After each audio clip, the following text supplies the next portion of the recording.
Welcome to Heathen Talk episode 21. This episode will air on Wednesday the 26th, right? Am I right? Yeah, it's why it looks so weird right now because we're all Wednesday the 25th. Oh, that day. Because we're all in daylight right now, which is just odd. It's obscene. It really So is. today is a Sunday morning, so anything important that has happened between Sunday and Wednesday, we're not going to talk about. Sorry. Nope. Uh, No, in our luck, there's going to be like some major development in the heathen world between now and then, and we're going to be so behind the times. it's going to be fun. Yeah. I was told to do the show intro a different way, and I didn't do it. Sorry, Lauren. Let me try again. Welcome to Heathen Talk episode 21, the only Heathen podcast with 100% more Thorin. Well, it's true. So if you're watching this, go ahead and give the video a thumbs up. Share it with your friends. Share it with your family. Share it with your boss. Share it with everybody because I don't care. Give us a like on Facebook. Tell us what you think. Shoot us an email at heathen.talk.podcast@gmail.com. Follow us on Twitter. Apparently we have an Instagram. I've never used it. Probably no pictures on it. Go follow it anyway.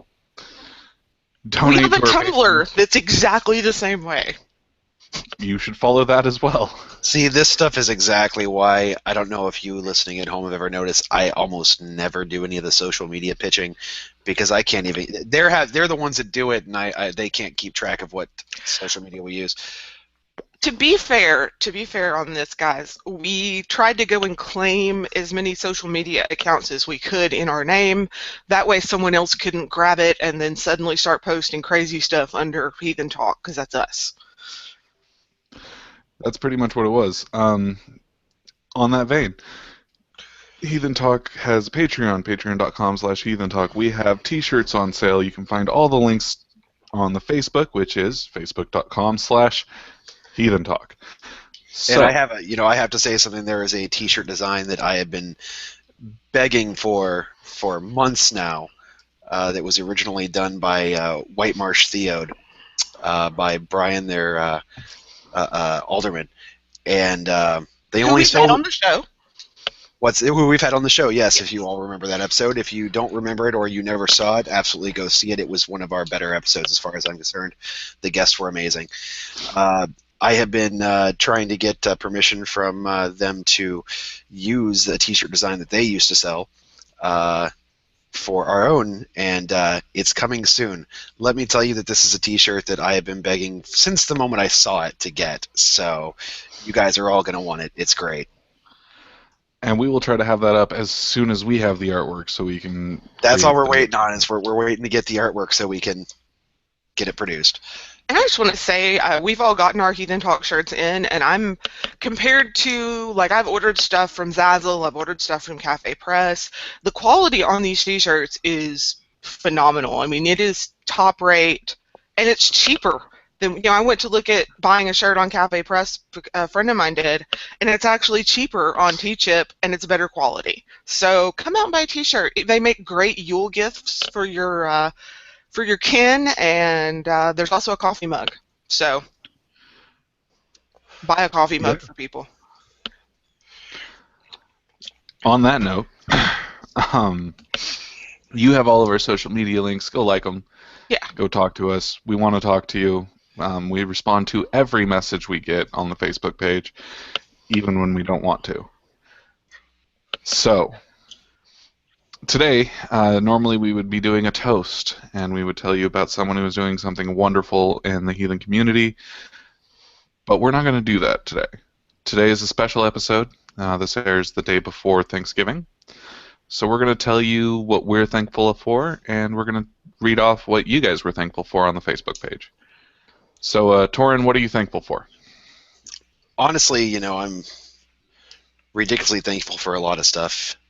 My friends hear me complain about things, but when it comes down to it, I'm a very happy person who really enjoys my life. So I guess I'm thankful that I have that kind of life that I can enjoy, that I have the kind of life where I can actually devote the time that needs to be devoted to something like trying to make heathenry a better place. I don't know. I wasn't really prepared to articulate it. I should have been, but it's something I do have a hard time. So I guess I'm just thankful for my life. All right. Well, that's something to be thankful for, right? Yes. And in all fairness, we all lead fairly blessed lives. Oh, absolutely. Lauren, what are you thankful for? I am thankful for my health. Some of you know I've had some pretty horrible health struggles this year, and thankful for my husband getting promoted. That's also a boast because he starts his new job on Monday, and I'm really proud of him. And I'm just thankful for, honestly, it's as cliche as it sounds, I'm thankful to everybody who listens to us get on the air and ramble for 90 minutes every week. And the feedback and the kind of, I don't know, like just the way people have reacted to this podcast has been so amazing and so interesting that we've opened up dialogues. And I just feel so lucky, and I'm very thankful that I'm a part of this crazy thing that Josh had the idea for, and I've pestered him about until he finally did it. Yeah, y'all heard that right. This wouldn't be a thing if Lauren hadn't annoyed me into doing it. Well, you said you wanted to do a podcast, and then, I was Drug my- jonesing for doing something because it's radio, and yeah.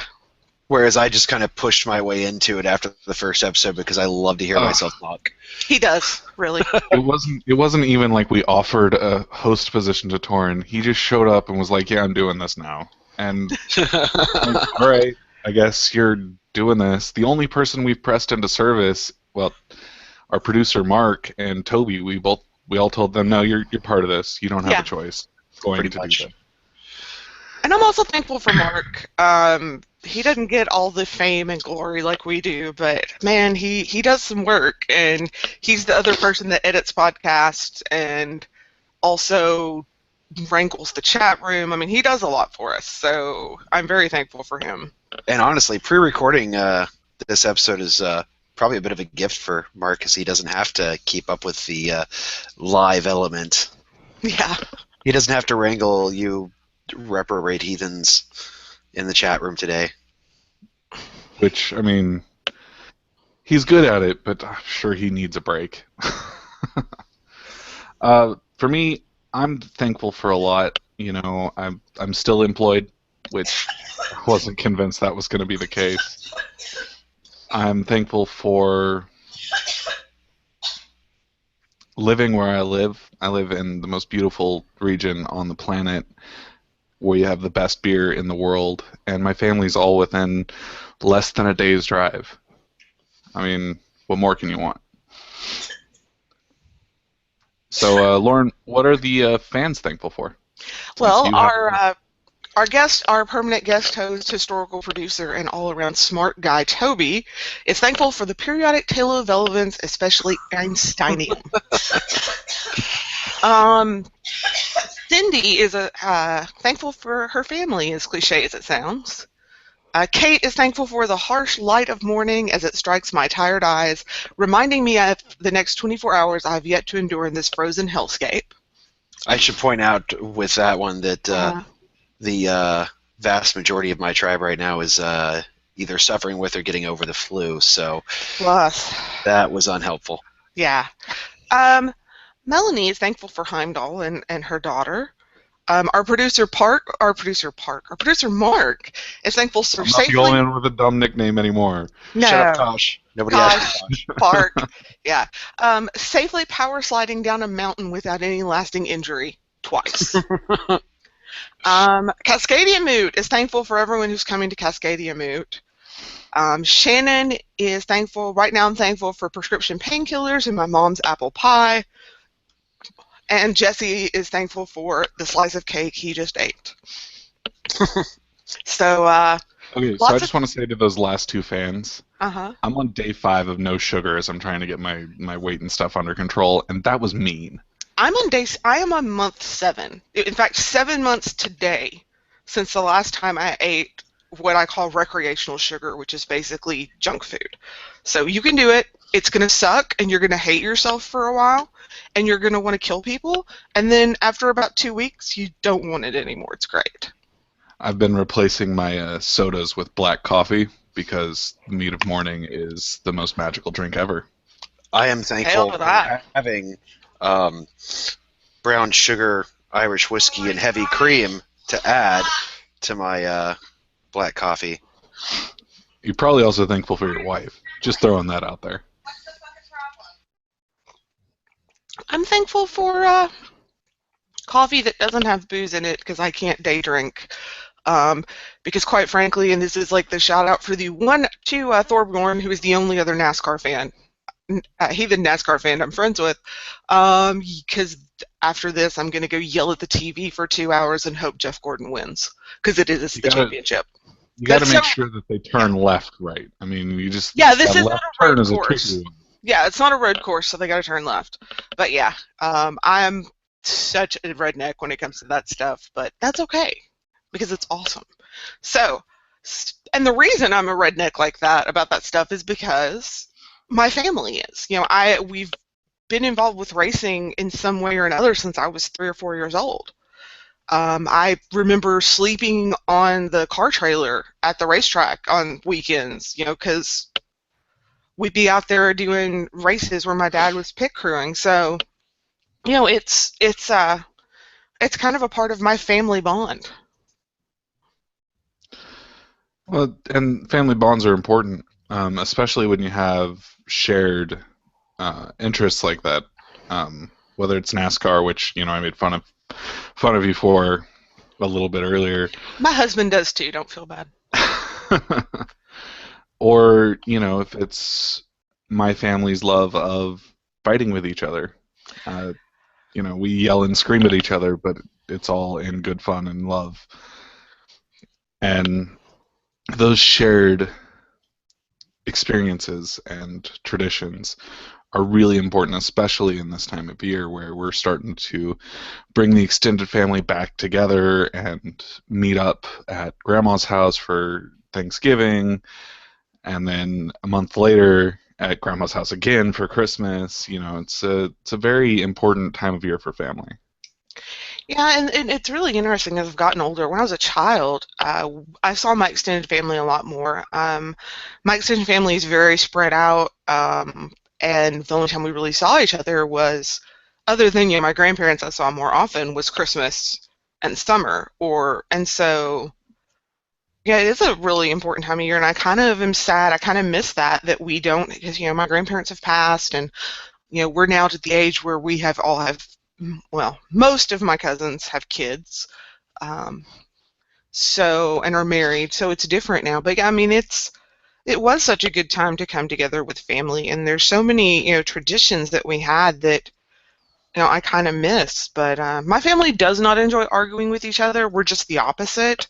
We just passively aggressively glare at each other. And then my brother and I get into and then someone calls Obama a Muslim. And that's usually how it works. Yeah, the political stuff, while it's one of my favorite things to fight about, mostly because everybody's wrong, even me. It doesn't matter what side of the argument you're on, you're wrong. Yeah. But, I come from a very Christian family. I went to a Christian university. My mom is quite involved in the church. Her roommate is a Christian author and I believe has taught classes at the local Christian university. We come from a very Christian family. And one of the most difficult parts about the holiday seasons is for Americans, and most of the Western world in general, it's very much a Christian season. You see it on the news all the time. There's the war on Christmas, all that bullcrap. But everywhere you go, you're going to see a manger scene and things like that. So how does the heathen keep the peace with his family and not become a burden on that peace when they're celebrating the holidays, when we're coming at it from very, very different perspectives? Well, I think for me, I have a similar background to you, Josh. I grew up Southern Baptist, It's really kind of funny. I was having a conversation with a friend of mine the other day, and she like said, "How do your parents deal with this? How do they feel about the whole heathenry thing?" And I just had to answer Southern Baptist. And they're like, "Oh, okay, yeah, I gotcha." So it is kind of frustrating in a way to deal with that. My family has gotten to the point where I'm heathen. My brother's an atheist. We don't do church stuff anymore. We kind of stopped doing that when we stopped going to my grandparents for Christmas. Um, and so we don't tend to like go to church or anything. We just, and yeah, I mean, there's manger scene. My my mom collects manger scenes, so it's everywhere. But I look at it as that's their belief. Um, I respect their right to have that belief. Just like I respect my brother's right to be an atheist, even though I think he's wrong. I try to focus more on the secular aspects of the holiday when it comes to being with my family. Because to me, there is something super heathen about the fact that we celebrate Christmas by giving each other lots and lots of gifts in my family. And there's something super heathen about the fact that we feast. And I'm going to try to get away with bringing a bottle of mead to Thanksgiving this year. We'll see if I can actually find it, because I'm looking for there's some local Arkansas mead that's really good, and it's been sold out a few places. If not, I'll bring it to Christmas.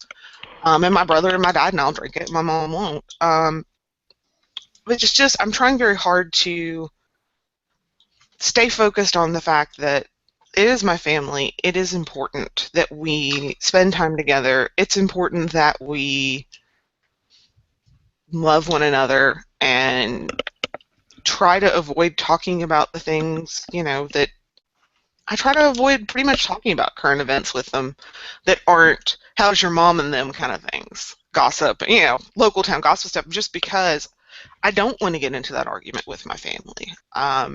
Because I'm not changing my mind and they're not changing their mind, and it's just not worth fighting with them about something that's pretty much not going to change. They're going to be Christian. They're going to have their beliefs. I have my beliefs. And I really feel, for the most part, at the core, our beliefs aren't that different morally. We just express them very differently. But, I mean, my parents and I, we disagree on everything. The kind of the modern political topics, whatever they are, whether that is, gay marriage or the president, or just pretty much all these topics my parents and I really disagree on. So I just try to avoid it and not. But then again, we're not like you, Josh. We're not really good at the fighting thing. We tend to just glower at each other. So my family, it's one of those things where when we come together, we have such a range of people who are very, very passionate about everything they're involved in. And it's just a matter of, playing off of our passions. My mom doesn't get involved because she hates the holidays, but, my grandpa and I will sit there and yell at each other and then hug 5 minutes later. It's just kind of what we do. But it does bring into, your comments did bring something interesting. This time of the year, traditionally, is it's also the time of year when the wild hunt starts. And, there's some Brosa True thoughts behind the wild hunt that are always entertaining to talk about, but the historical part of it is, this was a dangerous time of year. You didn't know if you were going to make it to the other side of winter. And I think part of the reason we come together and part of the reason maintaining that peace is so important is because you don't know if you're going to see the next spring. Yeah. And this is really a time of year to celebrate life. What do you think, Thorin? Well, I was sorry I had to step out for a second. There were some technical difficulties that had nothing to do with the podcast going on at my house, but I'm back now. Listening to what you guys are talking about, it's like, yeah, I have been in family situations where keeping the peace was a little bit difficult in gatherings. However, fortunately for me, that usually wasn't in my family. Not because we don't disagree on things, we disagree vociferously, but mostly because the majority of us have the ability to have horrible, horrible disagreements and still have a good family relationship. And where we don't, we're usually, smart enough to know which topics are safe and which aren't. Uh, I've just been arguing with my stepmother recently, like really, really horrible about a particular political situation on the internet because, well, she doesn't live anywhere near me.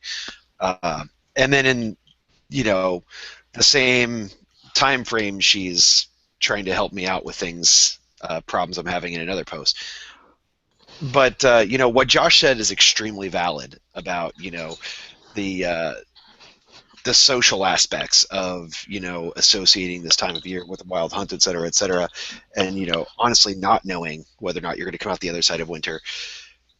And modernly, we're a lot more confident that we're going to come out the other side of winter.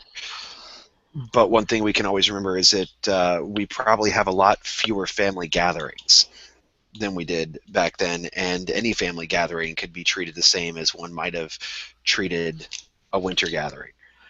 Well, to be, I'm at that. It's I think it's a very powerful point for me. I lost my last two surviving grandparents this past year, and my dad was very ill, and there was thought that he might not. There was a chance that he might not survive, and I think it's a very important reminder that we need to have is that for our ancestors this time of year was perilous.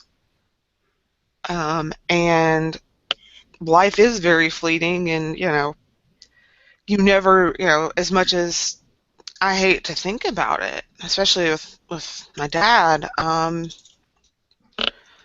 Thanksgiving could be the last time I saw anybody in my family, whether Right. it's my brother, my sister-in-law, or my parents. So make the most of it. And if your family enjoys arguing, argue by all means. If your family's like mine, learn to like football. That's apparently how I don't really like football, but I can at least know enough about it from my previous employment that I can talk football a little bit, and just enjoy that time together and listen to what people in your family have to say, because I promise you, because we all are from this same overculture, you're still going to have a lot of commonalities with your family. You're not as different as you think you are. Well, absolutely. I mean, and I think a point that you were making there that I just kind of wanted to expand upon is that, and go in a little bit of a different direction, is it's like, yeah, when you go to a family gathering, like at a holiday or something like that, to see the family that you don't often get to see, you don't know if that's the last time you're going to see them. But, you're absolutely like, people don't like to think about that. No. And as a result, they are rarely going to think about it. They're rarely going to adjust their behavior based on thinking about it. They're going to treat it like any other day, and that means that sometimes, damn it, I'm right, and I'm going to argue with you until you realize I'm right, or until we both stomp away angry at each other and hating one another, because what's the big deal? We'll get over it and come see each other next time. But that's not always going to happen, and sometimes you have to realize that the better part of keeping the frith is to just shut the hell up and talk about the things that you guys can enjoy and agree upon. And watch the sports ball game. And I'm going to even throw a little more out here. Do stuff. Don't just sit around and stare at the TV, unless you guys are the kind of people who yell and scream at the TV during sporting events like me. Cook. Learn somebody's recipe for something. Use that time to build. I would argue use that time to build the frith. Use that time to listen to stories from your older relatives about family history, or even just the crazy stuff they did as a teenager, or whatever. Use that time to get to know your family better, especially your extended family that you may not see as much. My grandmother passed away this year, and I talked to her on the phone just about every week, but I'll tell you what, I wish I had heard more of her stories. I wish that I had learned more of her recipes before she died. And so, use that time not just to be together, but just actively get to know your family better. And if there's stuff you disagree on, there's got to be stuff that you can safely talk about, like recipes or family history or knitting or whatever. I mean, there's got to be something. And find that commonality and build on it. I don't argue with my family on Facebook anymore because of that. I just don't, one, I just don't have the energy, and none of us are going to change our minds because we're all stubborn. But two, it's just not worth that being the last conversation I had with them, should something happen. Well, I'm sorry, I'm getting a little emotional. Y'all just talk amongst yourselves. But it's important because this is, for a lot of families, there are 3 gatherings that they have. You have Thanksgiving, you have Christmas, and then if you're like my family, July 4th is the next big reunion date. And we just don't know what's gonna go down. I personally have had, a great grandma at one of those, and then not at the next one, and it was a rough gathering the next time. Yeah, But I get you. This is the first Christmas without my grandparents, and first Thanksgiving. Here in the South, it tends to be the big gatherings tend to be the MEC, Mother's Day, Easter, and Christmas. But same kind of thing. Yeah, I mean, I get you. This is the first year without my grandparents, and it's going to be weird not to at least like talk to them on the phone or FaceTime them or something. And I know it's going to be even harder for like my aunts and uncles that live out there where they live, who spent every holiday with them. It's like for me, it's really difficult because I live very, very, very far away from my family. You guys hear me talk about, the wonders of Cascadia, the civilized world, all the time. My entire family lives in the Savage Lands in various places, mostly to the Far East. It's not easy for me to go visit them. I am not one of those people who financially is able to do a lot of traveling. To kind of put that into focus, the vacation that I just took, probably the first vacation that I've had since I was in the Navy, and took a vacation just because I had a bunch of use or lose leave. I'm not a vacation type of person. Was the first time I'd seen my mother in 14 years. Wow. In person. And my solution for that has always to be the dutiful son who calls his parents at least every week or two, to try to call my grandparents when I can. At family gatherings, I always make sure, when I know that the big gatherings of my childhood are going on back east, I call and the phone gets passed around so that I can be part of it. I'd say probably 3 times a year I talk to my aunt and uncle and cousins and such, just because it's the only contact I have with them. So, and I'm brutally aware this year that, I'm going to hit a point in time where I'm not able to make those phone calls and talk to my grandmother anymore, whom is always the first person I talk to at the family gatherings, because my grandmother is the undisputed matriarch of my family, and there is nobody who is prepared to take her place right now. But we almost lost her earlier this year. And, the running joke is the only reason she lived through it and recovered is because there's nobody ready to take her place, and the disc wouldn't take her yet. So, I guess what I'm rambling on and leading up to is call your parents. Call your grandparents. Call your grandparents. This message brought to you by Heathen Talk. Well, I mean, I'm totally there with you, Thorin. I am happy that we live in wonderful modern times where, even when we were kids, and Josh, sorry, you're maybe too young for this, but when Thorin and I were kids, long-distance phone calls were expensive. And you didn't get My dad lives in Germany. You want to talk about expensive long-distance phone calls? I'm just, yeah, okay. So, I mean, and now, with my cell phone, I can pick up my cell phone and call anybody right now, anybody in the US, Mexico, or Canada for free. So, We found a there's, T-Mobile customer. huh? Nothing. Continue. Yeah, I'm Sprint, and you can do that. It's awesome. Oh, Um, wow. yeah. So it's a situation where, and I could FaceTime with, even though my grandparents live 12 hours away, or lived 12 hours away, as they retired, because they moved closer to one of my aunts so that she could take care of them, I still could FaceTime with my grandmother. I can FaceTime with my cousin, and we can both sit there and chat while she's cooking dinner and I'm cooking dinner, and her kids are running around, and it's something that a lot of us don't think to do, but it's actually it's not the same as being there in person, but it's a damn sight better than not than text talking over Facebook, which is what, I'll be honest, the majority of my interaction with my family is that liking someone's status. And I almost feel like that's less of a connection to do that than it is when we talked only 2 or 3 times a year, because then nobody calls to tell you anything. I'm sorry, I'm going to rant about social media for a minute. You're just going to have to listen to it.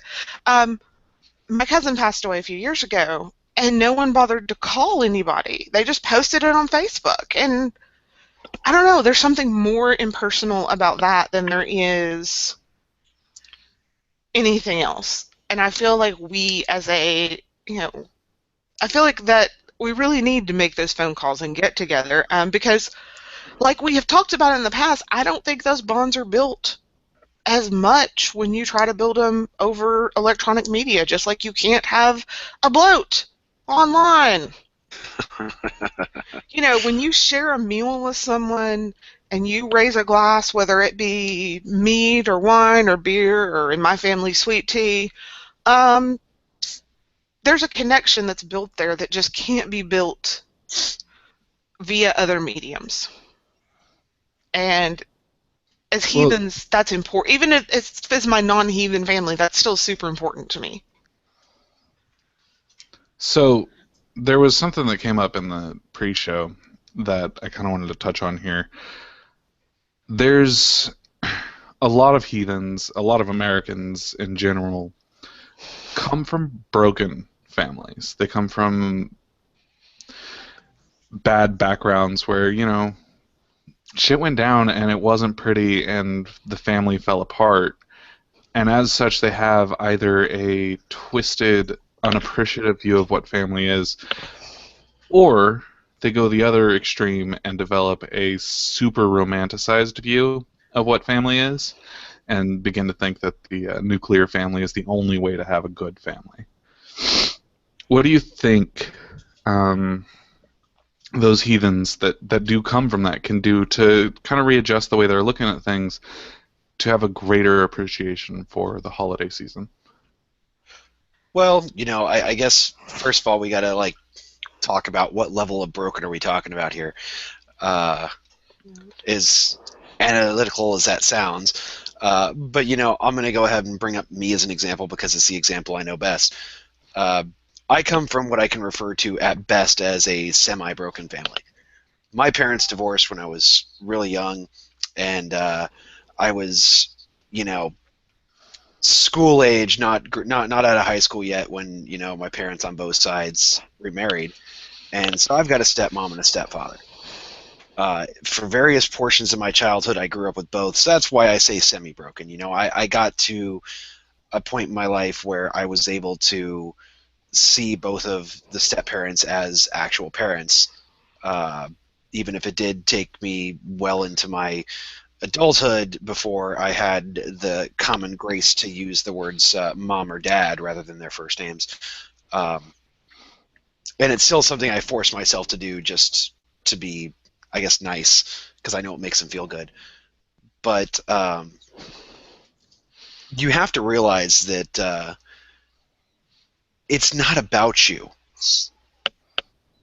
And I guess that's the best way to put it, is that you are not the important one in the situation when it comes to family.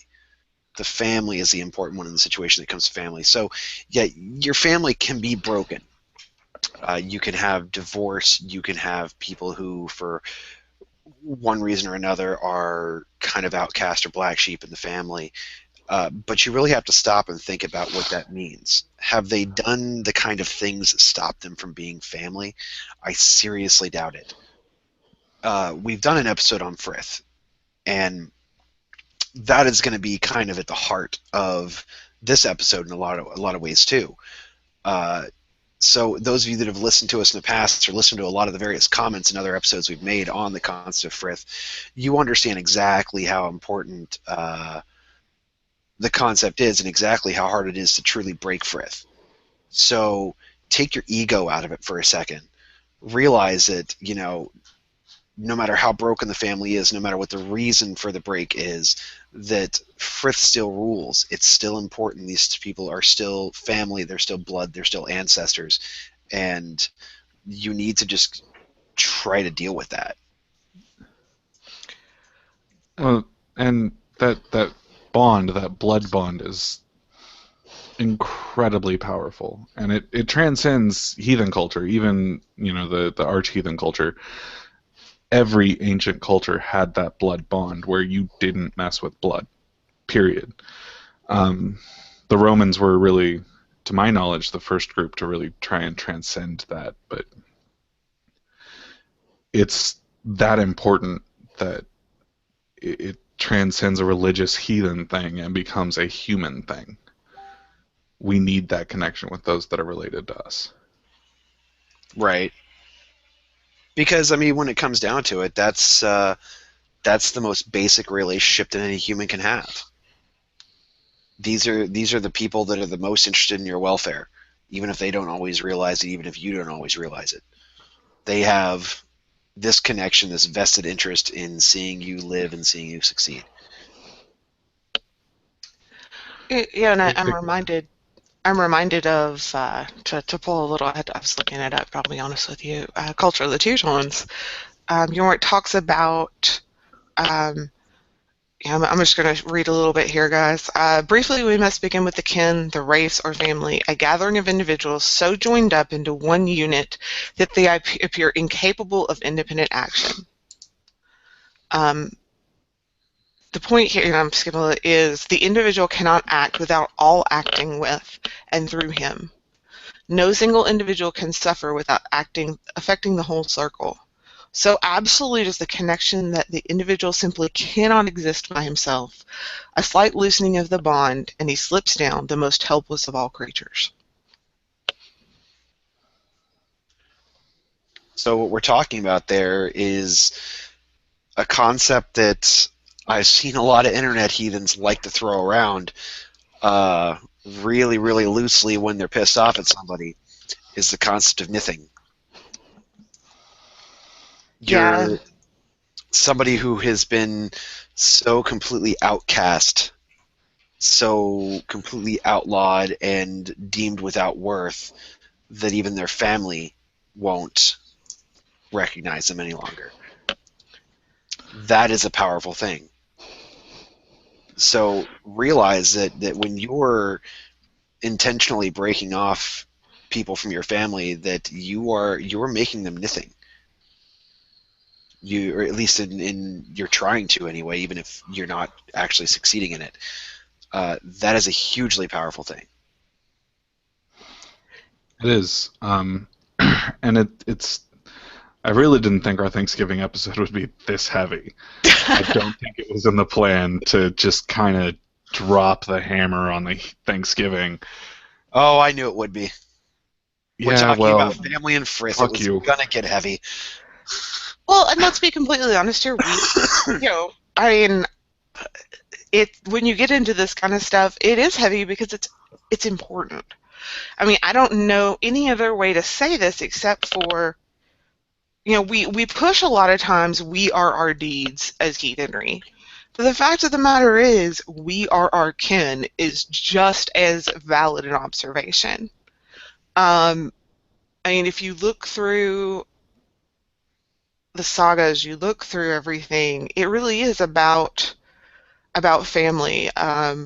And I will say Eagle Saga's a good place to go with that as far as that some of those nuances. Um, but I mean, you are your family as much as your family is you, and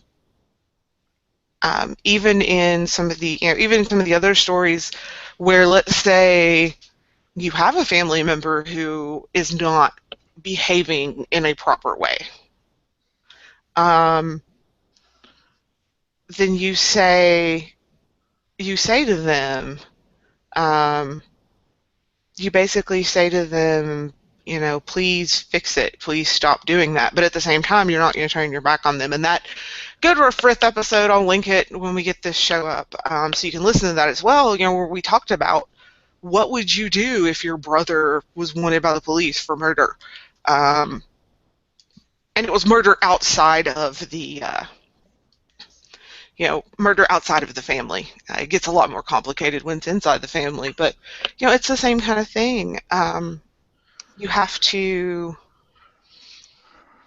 it's you can encourage them to change, and I think being heathen sometimes is a good example on how to live, which sounds weird, but sometimes the best way you can even do that is by being a good example and standing by them even when they're at their lowest point. And that's something I struggle with, and I'm going to completely just, own up to it. I have cousins that I struggle with wanting to include in that because of their actions that are, I find, absolutely morally repugnant and reprehensible. So I'm really having to struggle with how I deal with that. Well then. So, as I was the only host apparently that realized exactly how heavy and slightly depressing this episode would get for at least a minute, I'm going to go ahead and bring us into something that Heathen Talk rarely does. We rarely give you straight answers, because it's really hard to give somebody straight answers in heathenry. There really is, there's no holy book to draw from.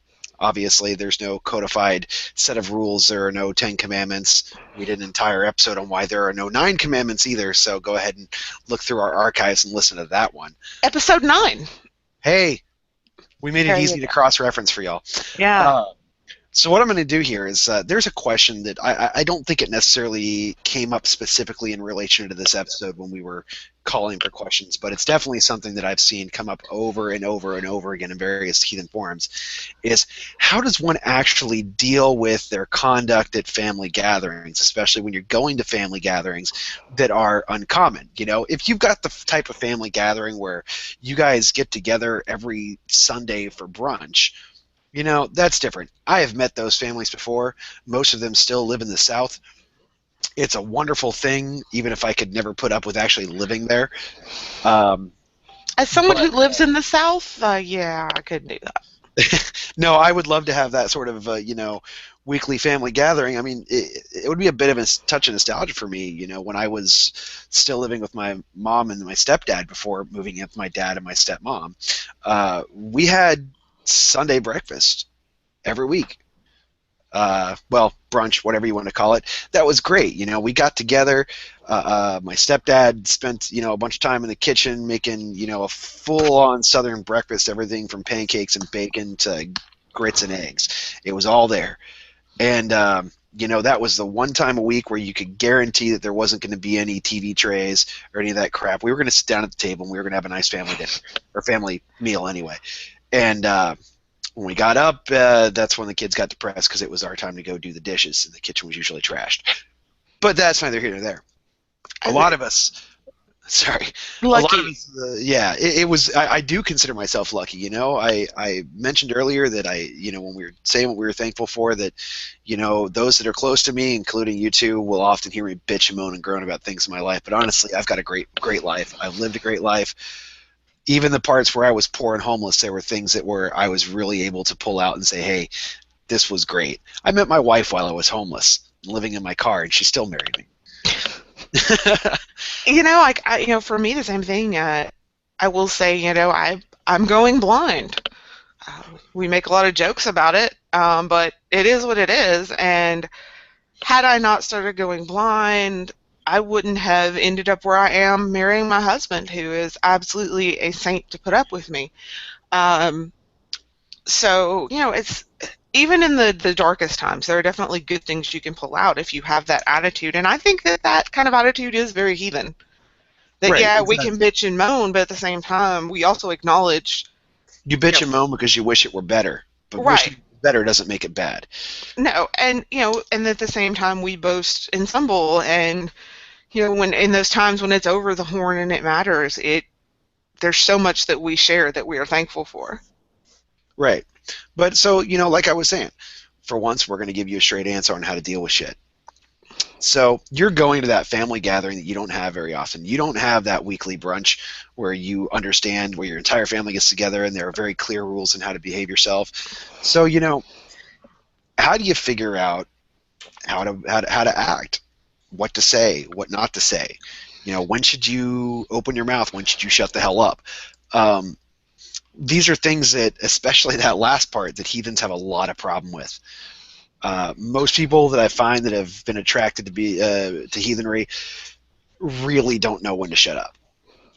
We're very, very proud people, and It's not we're nice to talk very about me like that. we're talking about all of us right now, Josh. Uh, you gods know it's hard to make me shut up. We're also very loud people. We are very loud people. Um, if you didn't agree with my point, perhaps it's because I didn't say it loud enough.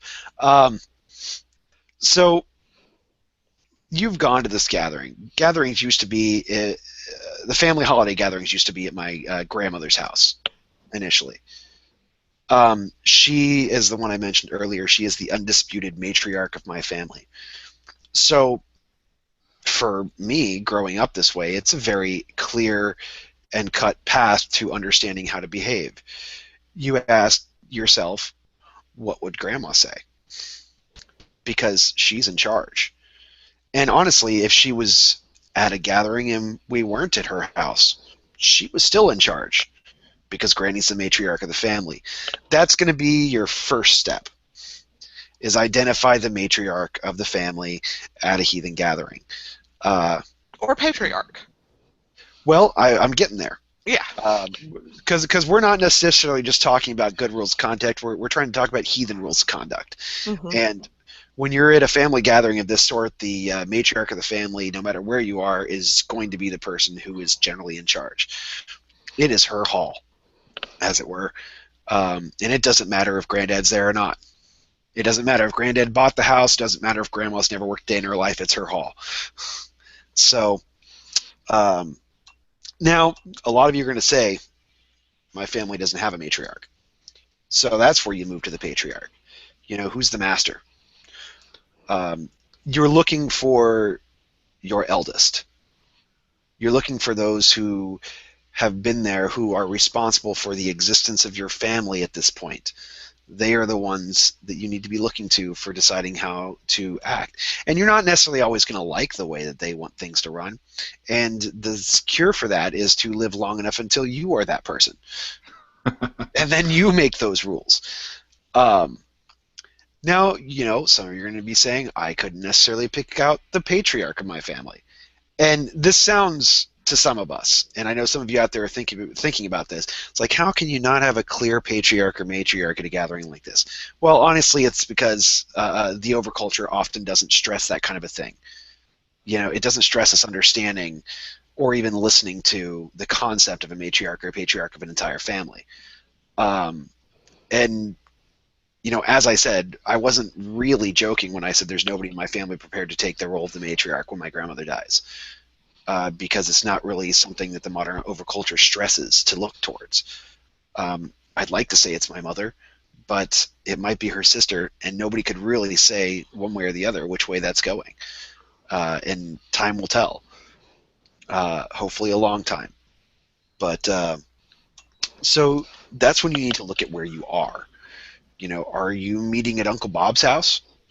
Then it's Uncle Bob or his wife Aunt Sue that you need to be looking for. Are you meeting at your house? Then to a certain extent it's going to be your rules. if there's no clear matriarch or patriarch. And as confusing as this is going to sound, if there is a matriarch but you're meeting at your house anyway, it's still her rules. It just became her hall. I think that, one of the overculture certainly doesn't stress if there's a matriarch or not. It doesn't tend to put those roles in place. However, every gathering I've ever been to, every single one, whether it was a family gathering or I was invited to someone else's gathering, was always there was always someone who everyone deferred to. Yeah, oh no, the green bean casserole didn't get bought. What's Aunt Sue have to say about it? Well, if everyone's going to Aunt Sue's in charge, and you need to ask Aunt Sue what needs to be done. Exactly. And that's that's for me in my particular family. That's something that I've thought about, because on one hand, when you look at the overculture, especially if you look at the overculture in the South, evangelical South, where I grew up, the man is the head of the household, but the woman gets everything done.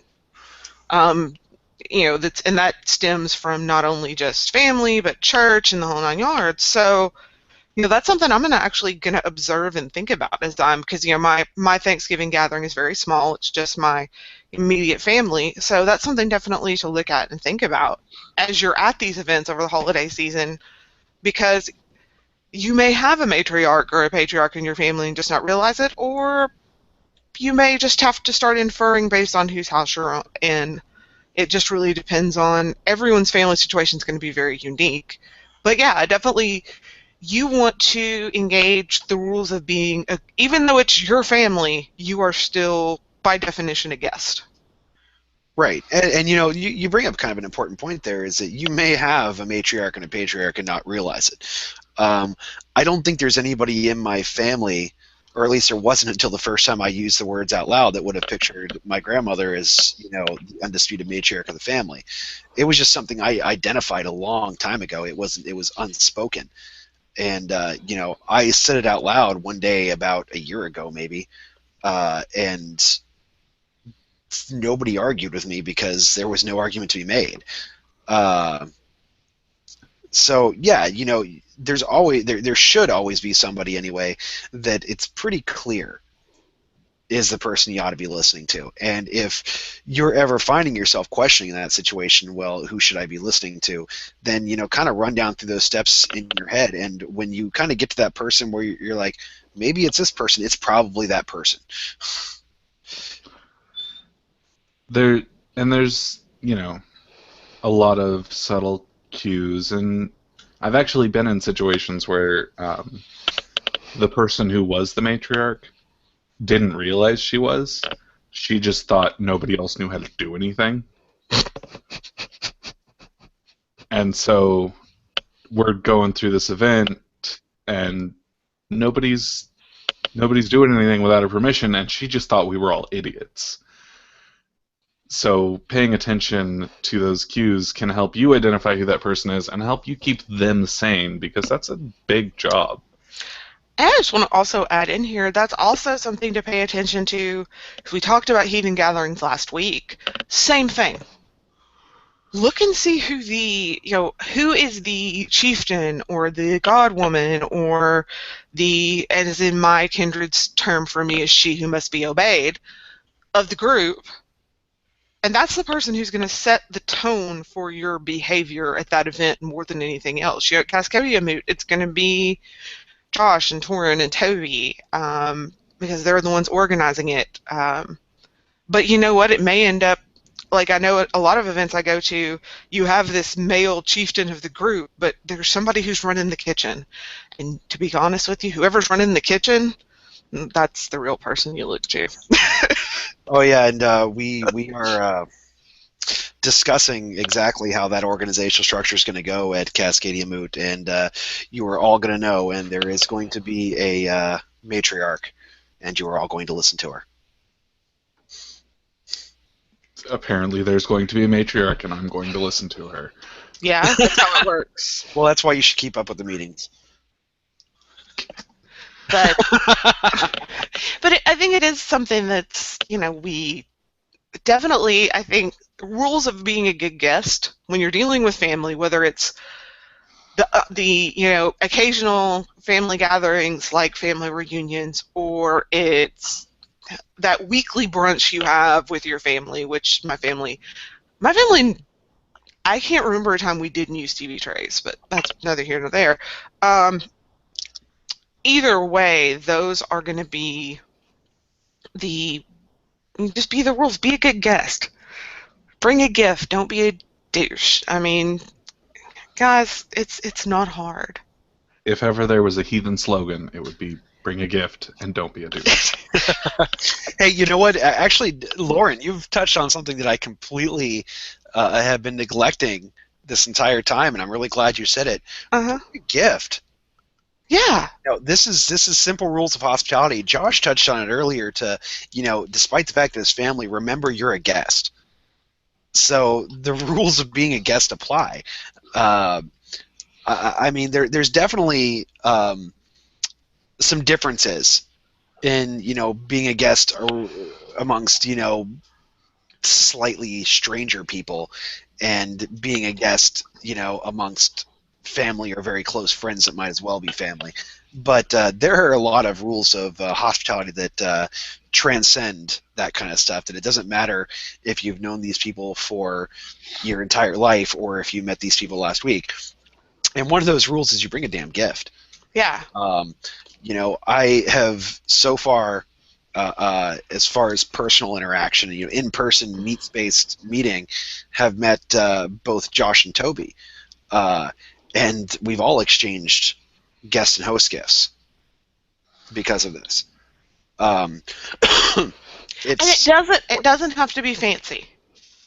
Right. Bring a pie. No, Thanksgiving, bring a pie. Bring a bottle of wine. I brought Thorin a bag of coffee, and that was my gift to him. It wasn't fancy. It was just, hey, this is something. Yeah, hey, this is good coffee that you haven't tried before, because we've had a lot of discussions about good coffee in the past. I think it was at that same meeting that I gifted you that was when I gifted you that homebrewed smoked chocolate stout, right? Oh God, that beer was so good. Well, and for me, my plan, my dad loves pecan pie. No one else in our family likes pecan pie that much. What? My grandpa's the same way. Loves it. I can't stand it. See, I can't eat it. Josh, we can't be. Hold on, I'm sorry, Lauren. Josh, I don't know if we can be friends anymore. No sugar, dude. Can't do sugar. Okay, there's a difference between I'm not eating sugar right now and I don't like pecan pie. You need to clear up real quick which one it is. It's more the latter than the former. Wow. So I'm going to get my dad there's a place here in town that is famous for its Cairo syrup pecan pies. So that is my plan. I'm going to bring this fancy pecan pie for my dad, and he's going to love it, and I'm going to be the hero, and it's going to be amazing. But, bringing food, I always bring food for stuff like that. I always bring, when you're made mini cheesecakes, I'm also, that kind of stuff. It's just, it is what it is. And if you don't want to bring food, if you're in a family where that may not be a thing because you guys are all on a diet, I'm going to talk to you right now from a girl point of view, because most of the time you're going to be bringing this stuff to your mama or your grandma. Dish towels. I'm not even kidding. Like a cute set of Thanksgiving dish towels, or bring paper plates. I mean, do something thoughtful and considerate, and you will be a rock star. Just saying. Right. And practical. Right. Mine is practical if your family's not like mine. I know that for my part, just because of, a lot of my family are a lot more like me than any of us would be willing to admit publicly most of the time. Typically, if I'm showing up at a gathering, I'm bringing alcohol in some form, because it's something that the majority of us can share and really enjoy.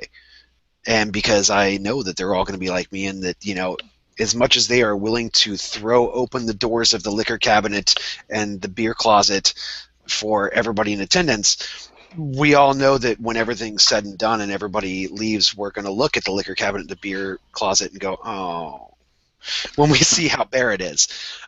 So, a good guest, in my family is going to bring a contribution to that. Well, the other thing is you got to know your place. My family has a tradition, and it's not even like it's not codified in any way, but the young people sit on the floor. If we're all sitting around the TV watching the football game and you are under a certain age, you don't get a spot on the couch. It's not a thing. You sit on the floor. Yeah, the spot on the couch or the spot at the head table is always going to go to the eldest, no matter who they are. Exactly. You got to know where you sit in that pecking order, and if you're right on the edge, and there's one person who is older or has just that little bit of position above you in the pecking order, you got to give them the position. You don't fight for it. You don't make waves. You're just like, yeah, I'll sit with the kids on the floor, or I'll sit with the kids at the kids' table, or whatever that situation is for you. Absolutely. I mean, even if I was hosting in my own house, I would be willing to give a spot at the main table up if, my elders were all there and there weren't enough seats for everybody. If I happen to be at the lowest point, I'm going to give the good spot by the fire to the guest, as it were, in that situation, because it's important. It's family. And there's a certain order to things with that. And as somebody who usually is the person who gets that spot, because of my various and assorted health issues, it's greatly appreciated when you don't have to fight for a spot on the couch because you're somebody who's in chronic pain or whatever, or you're just older, or which, in my family, I'm the oldest. I'm the oldest of the cousins, so that's kind of nice. But it is kind of nice, and then there's that moment, because one day eventually you are going to be graduating from the kids' table. And exactly. That's kind of, of course in my family, we didn't necessarily have a kids' table just because usually the moms need to sit with the kids to cut food and supervise. You couldn't leave us, my cousins, you couldn't leave us alone. Like, the idea of a kid table just doesn't work out in our family because we're too rambunctious. But, yeah, See, my mom it is had nice. this move where she could reach over 5 spots behind, smack you upside the head. Oh yeah, You minded your P's and Q's. The matriarch's arm is 15 feet long. It's incredible. Or that look that like it cooks your turkey an extra couple degrees. Not one you want. In our family, because there's, especially with the kids, there's a whole gaggle of them that are a lot younger than I am, that were all kind of born around the same time. So we always had moms at the table because they needed them to cut things up and that kind of stuff. So plus it was really kind of a bonding time to be with my aunts and my grandmother and let them then go watch football while we all visited. Actually, Lauren, I thought that whole cutting things up was what the older kids at the table were for. I actually say in my grandmother's house, when I keep mentioning my grandmother as the undisputed matriarch, I'm talking about my mom's side, because I had discussed earlier that there is a bit of a broken family going on. So when we went to dinners at Granny's place for these holidays, we had this weirdest divide because there were actually 3 tables, because there were enough of us to need it. And we had, the main table was in the dining room. It was the nice table that only got used a few times a year, because there was no other reason to use it, and why should she take the chance of somebody scratching up her beautiful antique table? And that was where the adults sat. That was where all the people who had earned their spot at the table sat. Then there was the first kids table, by which we meant the kids that were old enough to have graduated to this. That was in the den.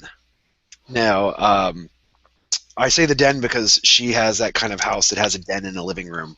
Yeah. The living room is where everybody congregates. It's where the television is. It's where the couch and the 2 chairs, where the 2 recliners with the end table between them, that so many people have probably seen in somebody's house over time. That's where the matriarch and the patriarch sit before the television or before the fire, both of which were possibilities in this house. Well, this was a magical house. I'm not even joking about any of this. This house was great.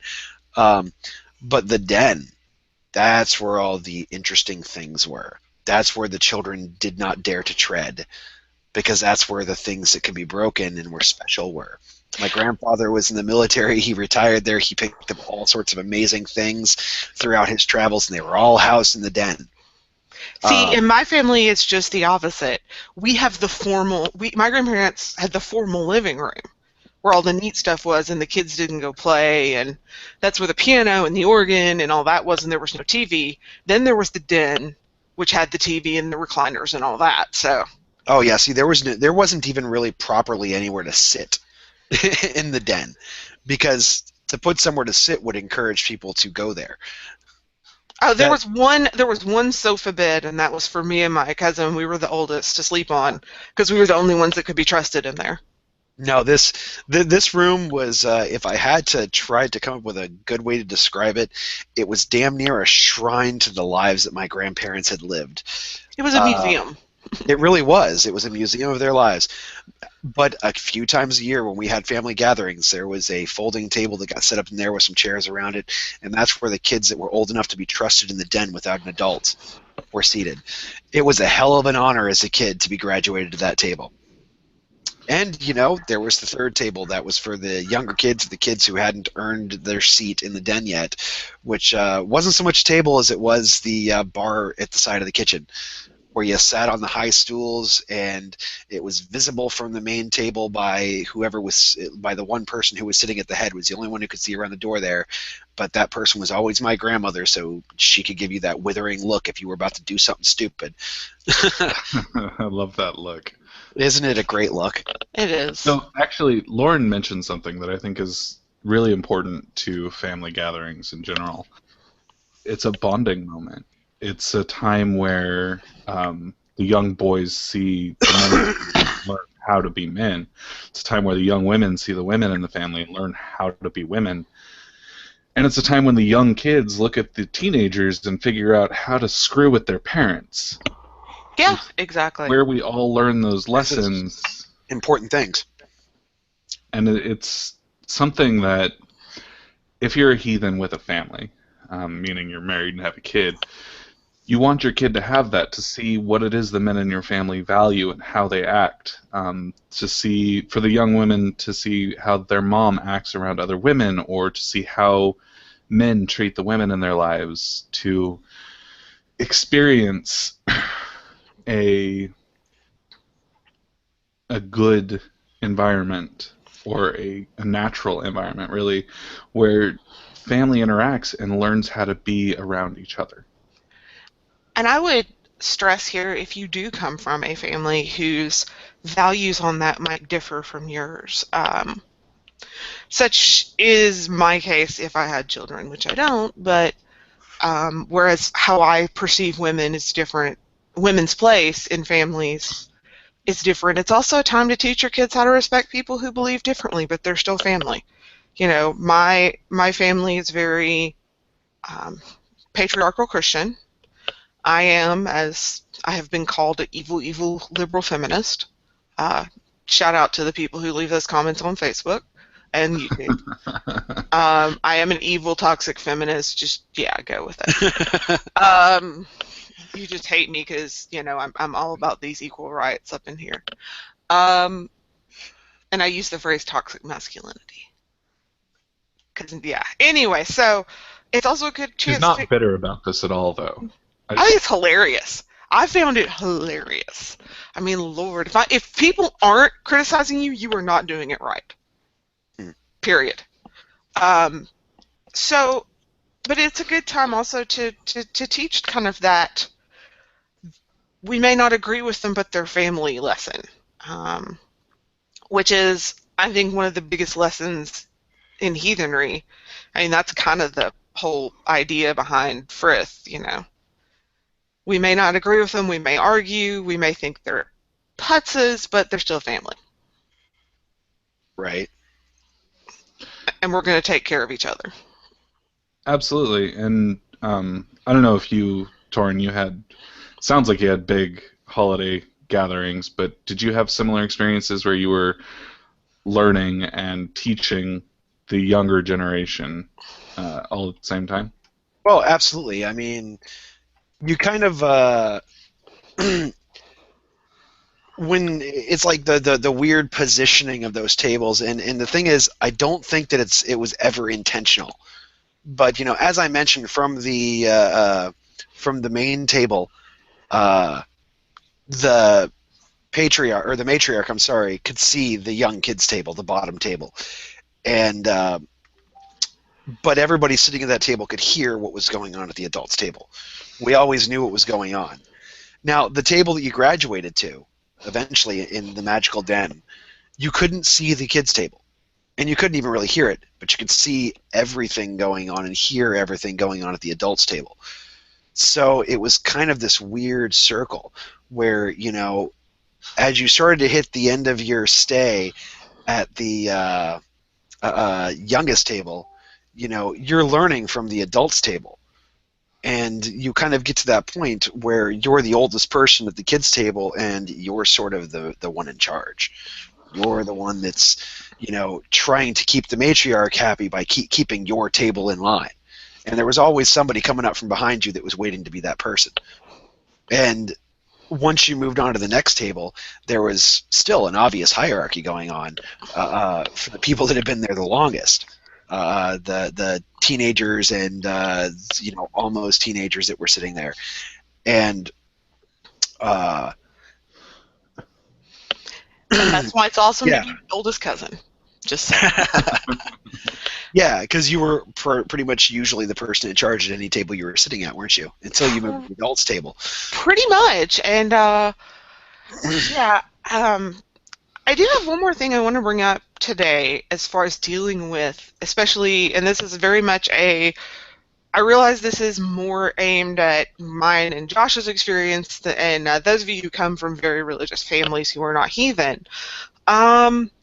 How do you deal with the religious ritual part of these gatherings, whether it be prayer or if your family expects you to go to mass on Christmas Eve or that kind of stuff? How do you go?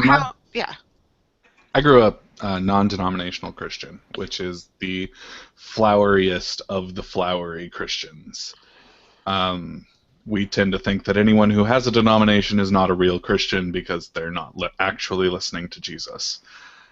But part of our holiday thing is we have a Christmas Eve service, and we have an Easter service, and these things aren't heathen, but when I go visit my family around the holidays, the most heathen thing I can do is to go and be a part of that, because that's my mom's thing. She's the matriarch of my family. She doesn't know it, but she is, and you just go and you be a part of it, and you enjoy the service, you enjoy being with the family, and you don't bring up the fact that you've got different gods. That is the least important part of the holiday. When you're with heathens or by yourself, then absolutely honor the gods, honor the whites, be a heathen. But when you're with your family, you shut up, sit down, and you pay attention. And that's how you keep the peace. That's how you keep that strong relationship. And I'm going to have to disagree with you slightly. Having grown up a different brand of Christian, for me, it's best that I skip those things. There's a long reason why, but it comes down to I would have to spend the entire event being proselytized to.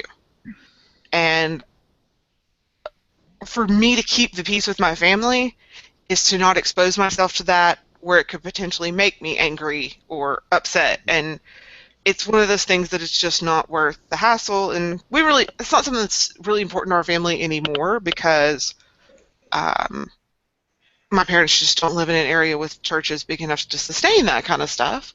But, to me, that's something that I don't choose to participate in.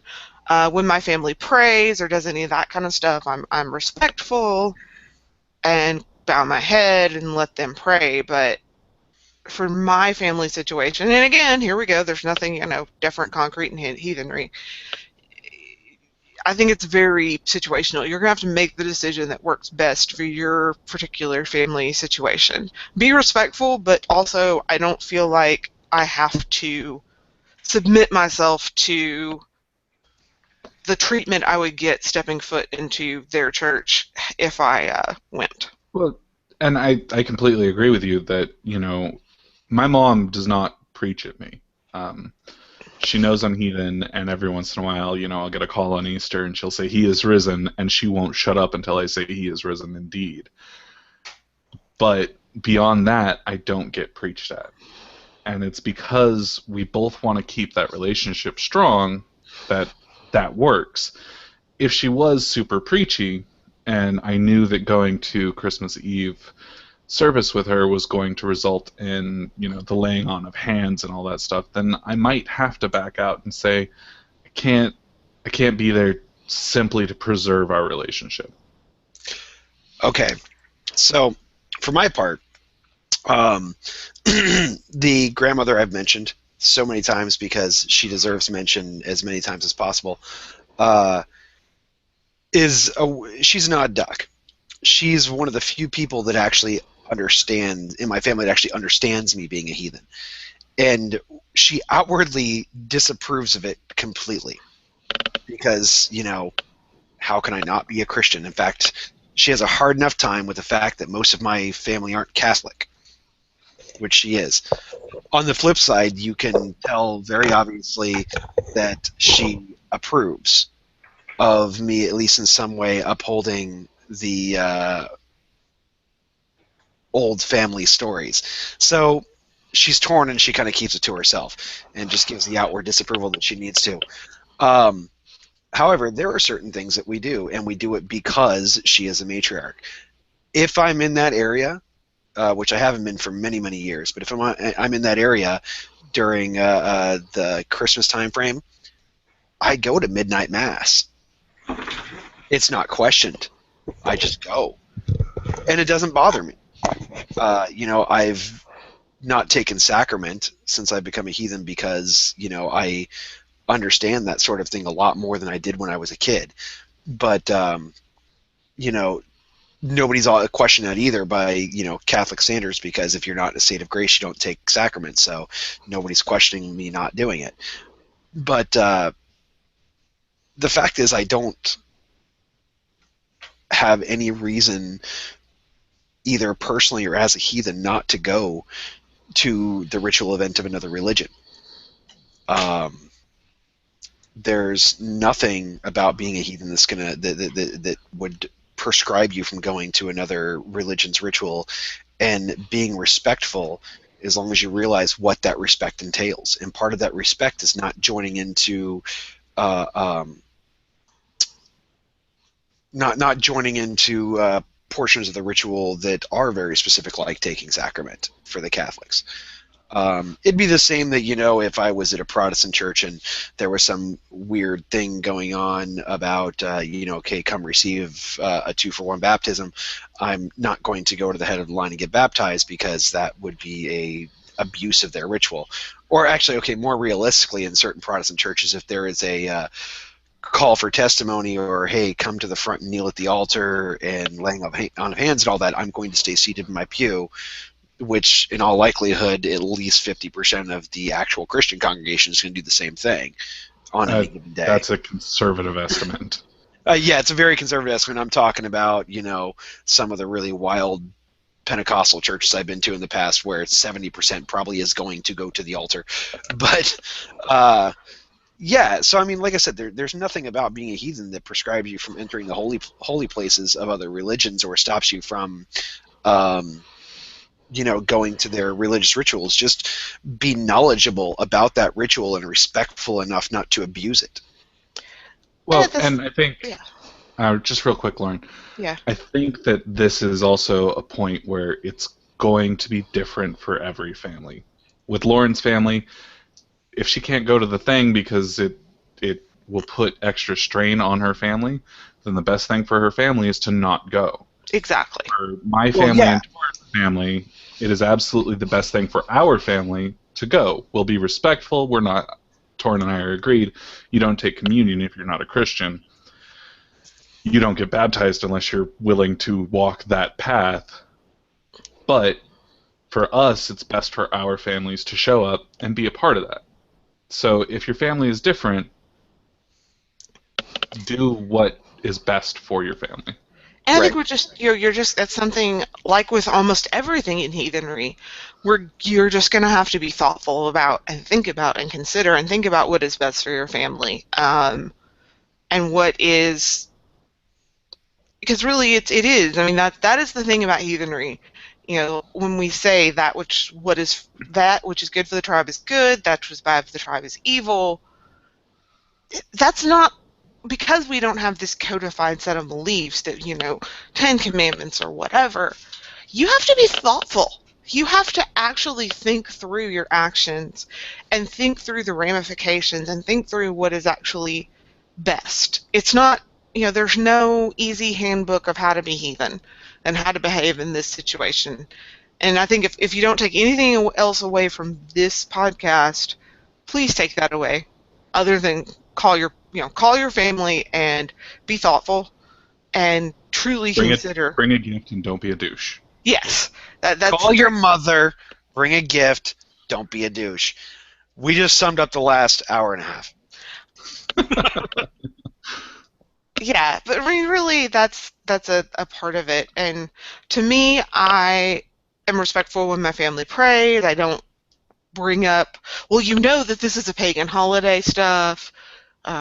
Oddly enough, I let my Christian family bring some of that stuff up, which is, in my extended family, can be hilarious when they start talking about how, the Christmas tree is a pagan tradition and this, that, and the other. And it's fun to watch that debate and not get involved. I'm like, yeah, it is. Oh, it's like watching freshmen debate philosophy. Yes, it really is. That was the big hoo-ha, not hoo-ha. Oh, God. It was a big debate at my parents' church a few years ago as whether or not they should have Christmas trees in the sanctuary. The decorating committee won because you were talking about matriarchs. Oh, yeah. It doesn't matter who the pastor is in a Southern Baptist church. It's the elderly ladies on the decorating committee that get everything done. So I think that's true for any church, because I remember the knockdown drag-out fights our pastor would have when the old ladies were like, "No, we will have a Christmas tree, and you will shut up and listen to us." Well, I mean, and everybody in the room goes, "All right."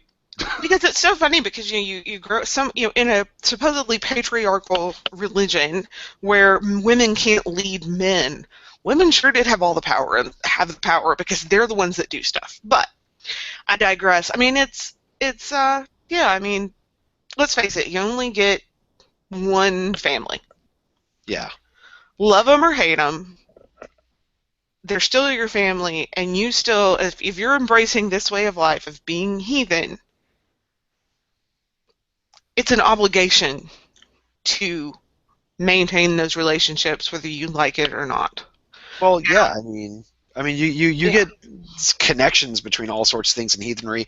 A question that we've seen come up many times in many different forums is when it comes to honoring your ancestors is, how do you honor an ancestor that was a horrible, horrible person?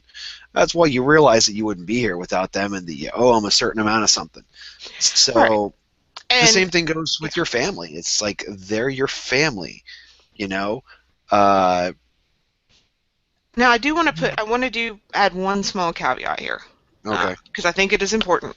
If you are in a situation where being around your family of origin, especially a parent or an aunt and uncle, is physically harmful to you, for instance, they are abusive or situations like that, you don't think that being heathen means you're obligated to spend every holiday with them, blah, blah, blah.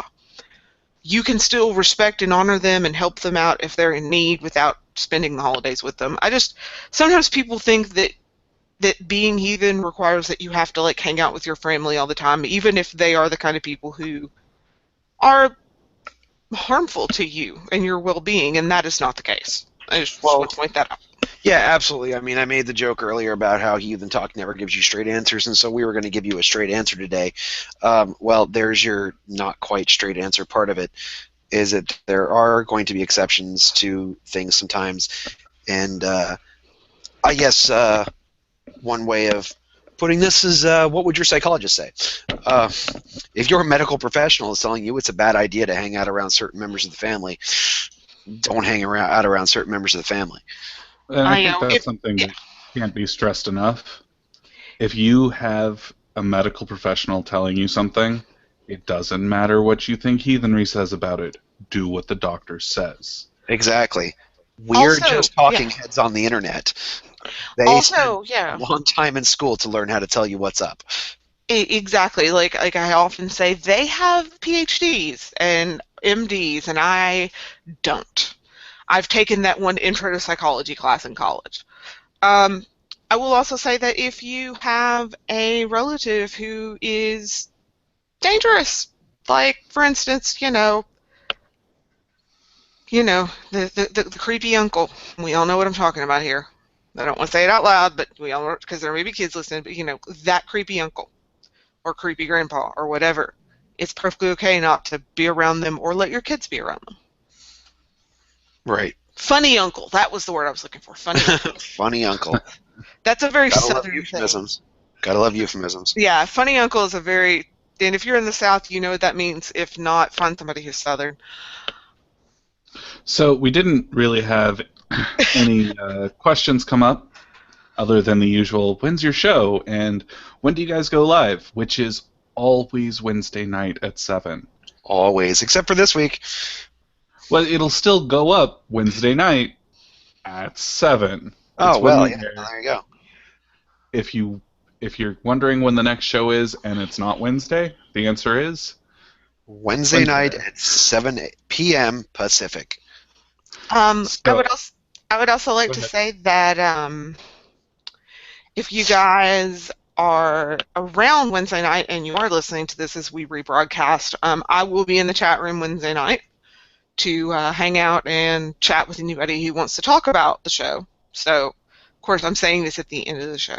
That's probably not the best idea, but Well, and I will ask Lauren to remind me to try to be in the chat room on Wednesday night at 7 as well to discuss this. And obviously, we also have our other social media platforms that I almost never talk about. Facebook, Twitter. We have a website, heathentalk.com. Go there and all that information's there. And I will guarantee you that I will check the Facebook one. But Usually I what will try happens to- is I just paste it and to give message to the guys, so they can see what's up. But yeah, we will be there to try to answer your questions during the live broadcast. If we didn't cover it during the actual podcast, we will do our best to cover it for you during the broadcast of the episode. It's a lot harder to necessarily keep on the track that we want to when we're pre-recording an episode because we don't always get it right on wondering what you guys are going to want to know from us. So this will be your opportunity of listening to what happens when we don't have your input. So everybody have, for those of us in America, have a really wonderful Thanksgiving. For those in Canada, sorry we missed your Thanksgiving. Well, he's only saying sorry because that's your tradition. And for our fans everywhere else who don't celebrate Thanksgiving, have a great week, and we will be back live next week. And we have some exciting stuff coming up, so you want to stick around. Right, and if you guys don't celebrate Thanksgiving, I highly suggest that you decide that this is a good time of year to have a big meal with your entire family if you can, because whether there's any Thanksgiving type meaning around it, it still is a wonderful non-religious harvest time tradition to just get an excuse to get everybody together and eat until you hate yourself. I cannot wait for mashed potatoes and gravy and turkey and all the yumminess. Oh my God, mashed potatoes. That's like the only time of year my mom makes the real mashed potatoes. It's great. And green bean casserole and turkey and pecan pie. And cheesecake. because my family does cheesecake for Thanksgiving. And for those of you who like it, sports ball. Sports ball, yay! And parades. Go team, do the thing. And parades. Macy's Thanksgiving Day parade's kind of fun. I get so bored watching that parade. I haven't actually seen it in years. I watched the news to make sure that there wasn't a float that went rogue. Watch the videos Also, later. For those of you who can't see our chat, which is all of you, Mark apparently has artichoke casserole, and I want that. So if you know how to make it and you know my address, send me some. Oh, we do that. We do that same. The bacon, spinach, and artichoke casserole. It's amazing. But yes, maybe we'll write a blog post and put up some of our family recipes this week. So you'll actually find that sounds like you actually hear it. Idea. So and always remember, guys, none of you, well, except for Josh, are the boss of me. And you're doing it wrong. Happy Thanksgiving. Happy Thanksgiving.